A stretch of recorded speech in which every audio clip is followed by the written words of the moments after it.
Welcome to Buckeyes Tomorrow Morning for Friday, July 5th. I'm your host, Tom Orr. The Akron game in 57 days, the game against Michigan in 148 days. Today, we're welcoming back a guest I haven't had on for a little while, Tyler Shoemaker. He is the founder and proprietor of the Tshoe Index, a ranking system. I'm going to let him explain a little bit more what he does with his numbers, what his numbers do, and what that allows him to do. Here's a hint. He's coming to you very live from Las Vegas right now, Tyler. Welcome back. Glad to have you. And I guess before we dive into this year's numbers on college football, just give people a little bit of a background on the Tshoe Index, how you got into all this stuff, and what you do with your numbers. Yeah, well, first, thanks for having me back. It's good to be back. It's been a while, but I've been a pretty regular guest over the years. So my Tshoe Index, it started 7 years ago, I think, literally with some pen and paper math, just doing some basic projections. Then that evolved into a spreadsheet, and now that spreadsheet has evolved into the complex, Python script running machine that it is today. So I've definitely learned a lot over the years. But at the end of the day, I want to be able to answer the question: how many points would Team A be expected to score and allow against Team B? So it's a tempo and opponent adjusted metric, that takes all those things into consideration. So you're not, rewarding teams like Army, for instance, for playing super, slow pace and only having 7 possessions in a game. So you're not rewarding them and saying, oh, well, they have an excellent defense just because they play a slower tempo than most. And conversely, you're not rewarding the old air raid Texas Tech teams for how they played. So it's tempo adjusted, opponent adjusted, to give me my power ratings, and I project totals for every game as well. And like you mentioned, it allows us to find great betting edges, which I hope to do here while I'm in sunny Las Vegas.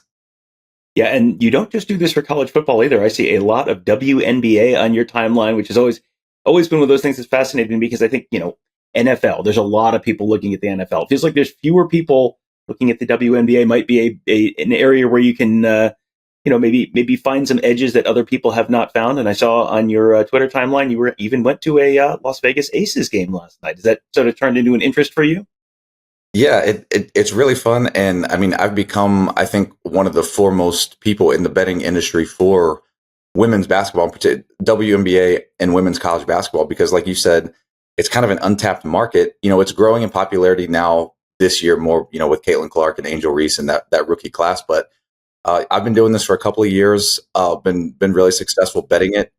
They definitely are softer markets than, like you said, the NFL in particular. So it's kind of an untapped market for now. So I'm, kind of exploring the wild, wild west by myself.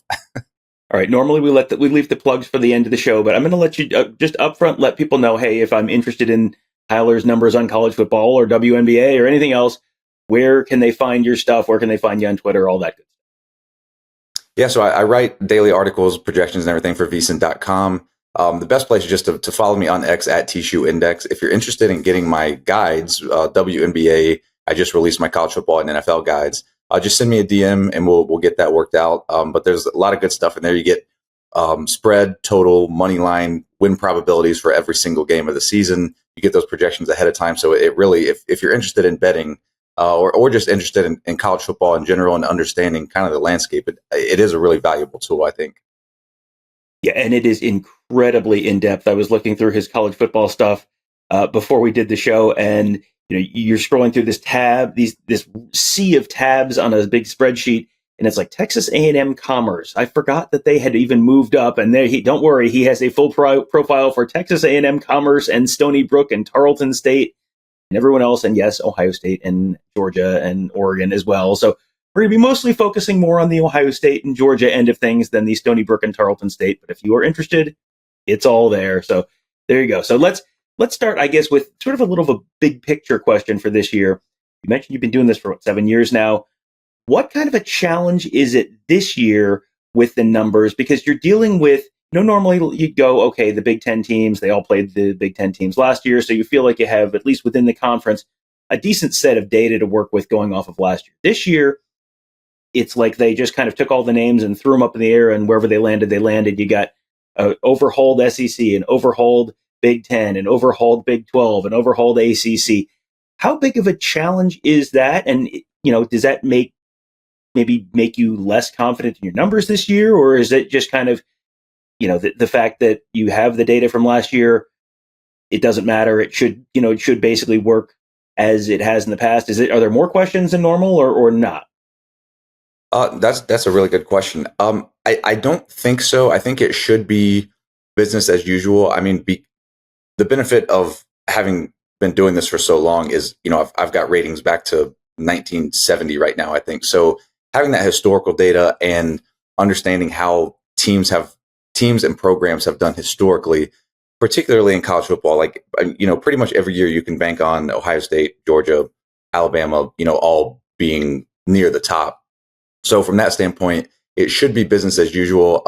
I think the big thing that separates my numbers from some of the other models is I do factor in, recruiting rankings, which now factors in the transfer portal. I kind of lump those together. But I also have a development rating that kind of rewards teams like Iowa that develop well, but, may not recruit a bunch of 5-stars, but their power rating is always good. So those teams, now I have the foresight in the preseason to understand how those recruiting rankings correlate to a power rating for certain coaches in certain programs. But when you were talking earlier about doing this with pen and paper, I can't imagine you were able to do a development rating adjustment with the pen and paper numbers earlier. Yeah, it definitely feels like this is, the system has gotten more complicated just to deal with the more complicated world of college football now. So, the reason I'm having you on is because I have followed your numbers, and your numbers are generally very good. So, interested in what they have to say this year. You have one of your tabs on your sheet is best bets, and this is we're almost not going to talk about this in the context of gambling, because this is a couple of those teams were really interesting to me because of where they fall. Notre Dame over 10 wins, Missouri over 9.5 wins. That means that if those really are good, the best bets, that this is a decent proxy for teams that are maybe more likely than you might think to make the college football playoff. So what is it about Notre Dame and Missouri that makes you think that they might be a little bit undervalued right now? Yeah, well, I think it's a combination of two things. I think both programs have an upward trajectory right now, which is something that I really look at with my preseason numbers, is like not only how good were you last year or how good are you usually, but what is the, if I were to make a graph, what is that line doing? Is it going up linearly, pretty much? And I think for both of these programs, it is, especially under their current head coaches. So I really like the trajectory of both teams. The other thing here, especially when you're talking about like a season win total bet, for instance, both teams have really soft strength of schedules, relative to some other top teams. And I've got Missouri power rated 5th. I've got Notre Dame 6th right behind them. And both of them have a strength of schedule, which is, by my terms, is average opponent power rating, that has a minus in front of it. So they're playing a below average team on average week to week. So, you've got a good team with a soft schedule, and that's a recipe for a really good season. All right. So now let's move on to the top of the sport and your ratings. I'm just going to read through your top 10 right now. And this is going to be a lot of these names are going to sound familiar and probably align similarly, at least to some degree, with where people think teams might finish. But number 1, Ohio State. Number 2, Georgia. Number 3, Oregon. That one's an interesting one to me. We're going to be talking about the Ducks a little bit more later. Number 4, Texas. Number 5, Missouri. Number 6, Notre Dame. Number 7, Ole Miss. Number 8, Penn State. I'm off by 1 because Michigan is number 10. So I'm off by 1 somewhere there. But the top Big 12 team, you have Utah at 15, Kansas State at 16. Top ACC team is Florida State at 20. Top non-power team, Boise State at 35. This feels, 9 of the top 10 out of the Big 10 or the SEC, the only exception being Notre Dame. This feels like a year when this could really be a 2-conference show in a lot of ways.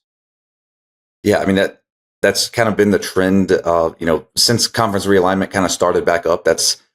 You can just see college football kind of moving towards this 2 super conference dynamic. And I think this year is really indicative of that. Like you said, especially you look at the top 4, Ohio State, Georgia, Oregon, Texas, that's 2 Big 10, 2 SEC. And if those 4 teams are not in the 12-team playoff, I will be stunned, as well. A lot of people, I think. My numbers are extremely low on the ACC just as a whole. Clemson in particular, I don't know if we're going to get into them or not, but very, very low on Clemson relative to where like the betting market is and just the general consensus. Definitely lower than EA Sports has them. I'll tell you that.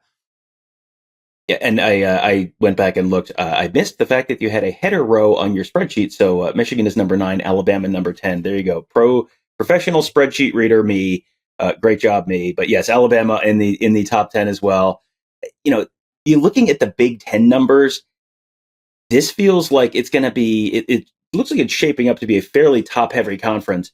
But the 4 teams we just mentioned: Ohio State, Oregon, Penn State, Michigan, all rated, projected 9 wins or better or so. Ohio State at 10.6, Oregon at 10.4, Penn State at 9.6, Michigan at 8.8. First of all, this feels like a great example of how hard it's going to be to win every game. Every year I say never predict a team to go undefeated because it is just so hard to run the table when you're playing multiple good teams. Ohio State at 10.6 wins, I think people would think, how could this team's so good, how could they lose a game in the regular season? It adds up. The probability adds up over the course of multiple tough games. So first of all, how tough it is to win every game. Second of all, this should be a really good season at the top of the Big Ten. Yeah, it should be. I mean, the one big question mark that I have and that I think a lot of people have is, what is Michigan going to look like? With so much turnover on the roster and the coaching staff, potential sanctions, that sort of thing. So I do, like you said, I do have them in my top 10. That's just kind of a hat tip to where they've been the last few years. I do think they have a high floor because their defense is going to be good. I don't know how high their ceiling is, given that they don't really have a proven quarterback. That I don't even think Michigan fans have a ton of faith in Alex Orji right now. So Michigan is the team that kind of intrigues me the most there. Penn State, I know a lot of people are high on them. Their season win total is 9.5. Oregon, again, the Oregon Ohio State game in October is just going to be an absolute banger. I've got Ohio State favored by 1 in that game right now, so it is truly a coin flip game. And then you've got USC kind of outside that group looking in. Curious to see what they may look like on the defensive side now that Alex Grinch is no longer calling the defense, because as Ohio State fans know, an Alex Grinch defense is nothing to be excited about. No, yeah, that's going to be a very different. That's going to be a very, very different look for. You got Brian Ferentz out of the league. You got Alex Grinch out of the league. It could be a very different looking season for several Big Ten teams this year. You have the Buckeyes rated as having the best offense and the second best defense in the league, behind only Iowa. I probably don't need to tell you which side of the ball that is. That Iowa is number 1. Oregon just 1 spot behind Ohio State in each category. As you said, your numbers have it as a 1-point game when the Buckeyes play out in Eugene in what could be, potentially 1 versus 2, 2 versus 3, one of those games, one of the, biggest regular season game in program history, potentially for Oregon. I mean, just a monster game. And it also, just when you look at the numbers and you sort of game things out a little bit in terms of how the conference could play out, how the national picture could play out, Tony Gerderman and I have talked about this. Over under on the number of times Ohio State and Oregon play, over 1.5 feels like that's a pretty good bet right now, right? Yeah, I would think so. The thing that Penn State has going for it is its schedule. They do play Ohio State. That's at home. They don't play Michigan. They don't play Oregon. So Penn State, from a schedule standpoint, kind of has a more favorable path, whereas obviously Ohio State and Oregon have to face each other. But yeah, if I had to bet on who I think is going to be in the Big Ten championship, I certainly think, especially in this new format, that it would be Ohio State and Oregon. One thing that will help determine whether the Ohio State-Oregon game is a 2 versus 3 game or a 1 versus 2 game is Georgia. Georgia probably going to be number 1 going into the season in most of the ratings, most of the polls. The Bulldogs do not have an easy game week 1. They've actually got a couple potentially losable games before the Buckeyes and Ducks would meet. But week 1, Georgia favored by almost 2 touchdowns over Clemson, something like that. And your numbers say that might not be enough. That it seems like you like the Dogs a lot over Clemson in week 1. I do. I mean, my numbers are high on Georgia, low on Clemson. I've got that projected at about 19.5. The line's currently 13.5. So I've already put a bet in on the Dogs against Clemson on the neutral site game in week 1. Clemson, I just continue to pound the drum. Since Trevor Lawrence left, I mean, their power rating, their data just is not there. I cannot get there. They've recruited well, and the thing is, they kind of get the reputation of this developmental program, but that my numbers don't bear that out over the last 3 or 4 years. So low on Clemson. I do think Georgia. I've got them number 2, and people are going to see that and be like, oh my gosh, he's got Georgia number 2. Like, but they're a half a point behind Ohio State. So, on a neutral, you're basically calling that a pick 'em. So they're basically 1A, 1B right now. I think everyone around college football would agree on that. And then Oregon, Texas, right behind them. Is there anyone that you have in your ratings that, you vary significantly from a lot of the other teams? I mean, I've picked up several of the preseason magazines where they've had Michigan projected as, a 5 seed in the playoffs, 6 seed in the playoffs, something like that. It seems like you're a little lower on Michigan than some other folks. Is there anyone else that you are either substantially higher or substantially lower on your numbers compared to, so maybe the general consensus or public opinion? Yeah, I mean, again, the ACC just in general, Florida State, like you mentioned, the highest rated ACC team in my rankings at 19. I've got them 17 points behind, the Ohio State Georgia tier, which I mean, on its face, they went undefeated last year, but Jordan Travis did a lot for that team, and losing him and Keon Coleman, I think, is huge for them. I think they're going to take a step back, but luckily for them, the ACC is weak, so I still have them atop the conference this year. Another team I'm probably higher on than most is Kansas. I've got them at 18. And honestly, I had to kind of pull the reins back on that projection because since Lance Leipold has been there, their ratings, their data just is going sky high. So I kind of had to pull the reins back a little bit on Kansas. When I did my first run through of numbers, I had them number 1 in the Big 12, and I've since knocked that down a little bit. I've got them 3rd in the Big 12. And then one more team, Tennessee, I've got them at 12. I think they're poised for a good year. They've got a soft schedule. For an SEC team, that it's not the usual kind of gauntlet that they've had to play. So I think their schedule is favorable. So if they made a playoff spot, I wouldn't be surprised this year. All right. One more time, let people know where they can find you and where they can find your numbers. Because again, I cannot give this a strong enough recommendation. Incredible amount of data here and some really, really good information, whether you are a gambler or just want to sort of understand college football and where teams may really stack up beyond just the noise and the hype. Yeah. Like I said, the best place is to follow me on X at Tshoe Index. I tweet out everything I do, all my bets, any nuggets I come across. Especially here in the off season, I'll tweet out some historic top offenses, top defenses, that sort of thing. So just some interesting stuff, whether you're a bettor or not. I think there's some good information there just to kind of contextualize college football both this year and historically. All right. Well, thank you again to Tyler for joining me. Thank you all for joining me. Thank you all for being members at BuckeyeHuddle.com if you're a member. And if you're not, what are you waiting for? BuckeyeHuddle.com is where Tony, Kevin, and I cover the team. Mark covers recruiting.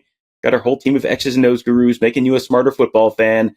They request in on our board for a lot more sort of new and sort of specific content about the X's and O's for the 2024 Buckeyes. We'll be doing a bunch of that in the coming days and weeks on the Huddle board presented by Jeff Ruby Steakhouse, all at BuckeyeHuddle.com. We hope to see you there. That'll do it for today. Thank you guys all for joining us. Have a great day. Have a great long weekend. We'll talk to you on Monday.